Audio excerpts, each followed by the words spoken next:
My dad took his life on my 5th birthday. 3 years later, I found his handwritten letter. Mom told me it was an old goodbye note. But as I grew older, I started receiving frequent, oddly specific letters that made me question everything. In these letters, Dad would congratulate me on making it to my middle school graduation, for getting my driver's license. And on my 17th birthday, the letter mentioned Isla, my friend who I'd only met 2 months ago. I tried telling myself it was some kind of mistake, but deep down I knew something was up. I marched straight to my dad's best friend's house. They'd grown up in the same foster house, and if anyone would know the truth, it would be him. To what do I owe the pleasure? What is this? I interrupted him, holding up the letters that had been my family secret up until now. His face instantly drained of color. He didn't even read them, but somehow knew what they were. Your father. He knew you better than you think, he stammered before practically shoving me out the door. I couldn't stop thinking about it. So the next day after school, when I saw his car at the grocery store nearby, I waited around the corner. He came out of Aldi, except he wasn't carrying any groceries. Just an envelope. That's when I knew I had to follow him.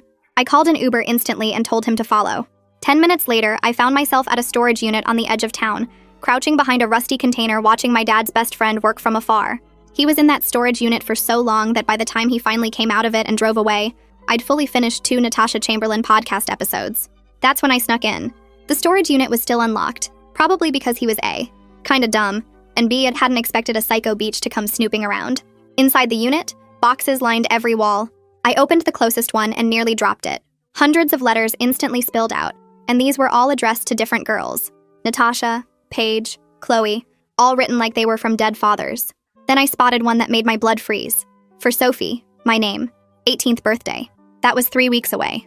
My fingers trembled as I opened it. It started off with normal, proud father stuff. Then, soon we can finally be together again. Follow the instructions. I started freaking out.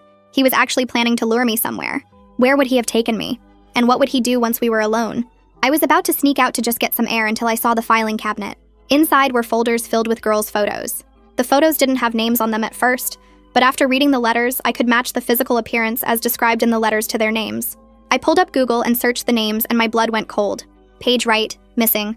Amanda Thompson, missing. All vanished right before turning 18. My 18th birthday was in 3 weeks. I grabbed everything I could carry and sped to Victor's house. You wrote these, I said, dumping the folders on his Kit Collins table. He didn't even deny it. Parents pay me to write them to grieving daughters who need comfort, but your mom never gave me a dime. His hands shook as he pulled out a ledger. Look at this, he said, showing me the payment records. Most parents only pay me for a year, maybe 2, but someone's been paying me monthly for 12 years to write to you. He showed me the pickup address where he collected his fee, Starfire Grief Center. I recognized it instantly. It was a therapy center I went to twice after Dad died. Wait, all these missing girls?